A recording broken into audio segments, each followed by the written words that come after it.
Rema jatend piny Kenya William Ruto osebedo ka tiyo gi tudruok kod pinje ma oko kod mamoko obala kod ratiro kendo nyalo luto Kenya e bugo marach. Mano dwaro mondo piny owacho lok tanga kendo we donjore pinje mamoko e tok dwaro magi.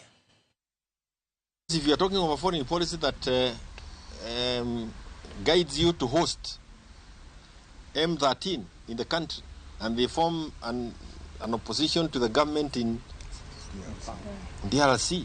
If you are talking of having these guys of RSF in the country and they are forming themselves to go and do some other funny things in their own country, then our foreign policy is completely warped.